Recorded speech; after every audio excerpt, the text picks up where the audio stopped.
Yes, अस्सलाम वालेकुम viewers. आज का हमारा टॉपिक है I heard a fly buzz when I died. तो ये लिखा है एमिली डिकिंसन ने।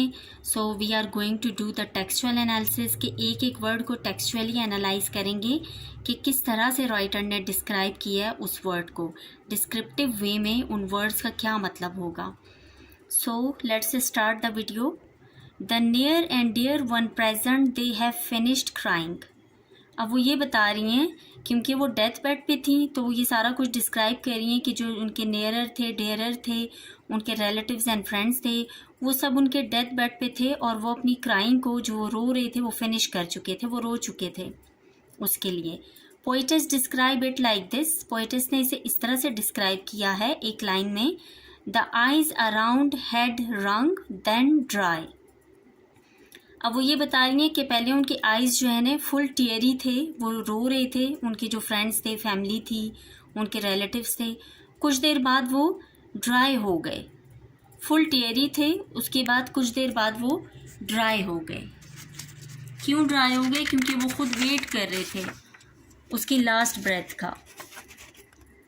दे are waiting for the speaker's last moment, क्योंकि वो वेट कर रहे थे स्पीकर की लास्ट मोमेंट के लिए, इसलिए उनके जो टीयर्स थे वो ड्राई हो गए। The poet's road. पोइटस ने इसे इस तरह लिखा है, when the king be witnessed in the room.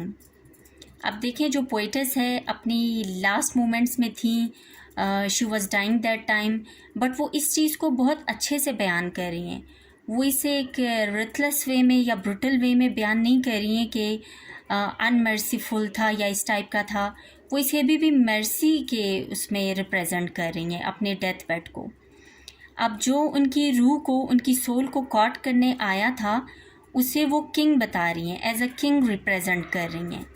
When the king be witnessed in the room, जब किंग उनके रूम में आया उनकी सोल को कॉट करने, उनकी सोल को ले जा चुका था, तो वो उसे एज अ किंग रिप्रेजेंट कर रही हैं। According to the Victorian tradition of death bed, Victorian tradition में जो डेथ बेड पे होते थे लोग, वो क्या करते थे, अपनी लास्ट जो एक वसीयत होती है करते हैं, अपना मटीरियलिस्टिक और पोजेशन अपनी सारी, अपना सारा स्टेटस किसी के हवाले करते हैं, किसी को हैंड ओवर करते हैं। तो ये एक विक्टोरियन एरा की करेक्टरिस्टिक भी इसमें शो ऑफ हुई है। The speaker has drawn her will and given away all her material possessions. ये विक्टोरियन एज में इस तरह हुआ करता था, जब कोई भी शख्स अपने डेथ बेड पे होता था तो वो क्या करता था, सबसे पहले अपनी तमाम विल जो है ना वो बता देता था, अपनी मटीरियलिस्टिक स्टेटस, अपना तमाम पोजीशन किसी के हवाले कर देता था। तो उसने ये सब भी किया पोइटस ने, and this is a feature of Victorian era. The sudden appearance of fly interrupt the speakers thoughts, it distract her. Suddenly क्या हुआ, जब वो अपना मटीरियलिस्टिक पोजेशन किसी के हैंड ओवर कर रही थी, किसी के हवाले कर रही थी, अपनी विल बता रही थी, तो उस टाइम सडनली एक अपेयर एक चीज़ हुई जो कि एक बी थी, एक फ्लाई था। उसकी बजिंग साउंड की वजह से क्या हुई, स्पीकर को इंटरप्शन हुई, उसकी थॉट्स में, उसके परसेप्शंस में इंटरप्शन हुई और उसकी वजह से उसकी तवज्जो हट गई। इट डिस्ट्रैक्ट हर, उसकी कंसंट्रेशन को हटा दिया उस बजिंग साउंड ने। Finally the speaker become unconscious. इसके बाद क्या हुआ कि स्पीकर जो है अनकॉन्शियस हो गई, बिकॉज शी वॉज डाइंग। अब उसे किसी चीज़ का होश नहीं था। And then the windows failed, और फिर वो एक लाइन में ये बता रही है कि विंडोज़ फेल्ड हो गई, मीन उसकी जो विजन है वो ख़त्म हो गई, उसे कुछ भी नज़र नहीं आ रहा था। And then I could not see to see, और फिर उसे कुछ भी नज़र नहीं आ रहा था। And then I could not see to see, और फिर उसे कुछ भी नज़र नहीं आ रहा था। She lost her vision. The poem ends with this line, the readers can imagine that the speaker has breath last. I could not see to see, ये जो है पोएम की लास्ट लाइन है, और इसमें जो पोइटस है उसने एंडिंग की है इस पोएम की। इससे लोगों ने क्या, स्पीकर ने क्या शो ऑफ करवाया तमाम रीडर्स को, ये शो ऑफ करवाया कि उसकी लास्ट ब्रेथ थी जो कि ख़त्म हो चुकी थी, and she was dead.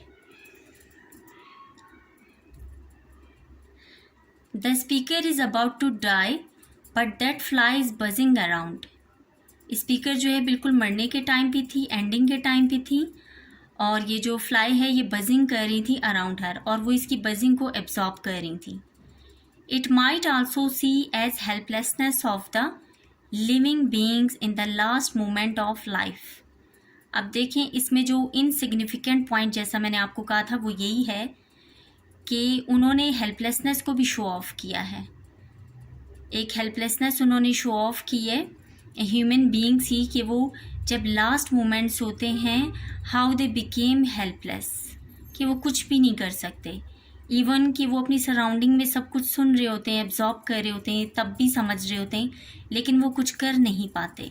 They became helpless totally.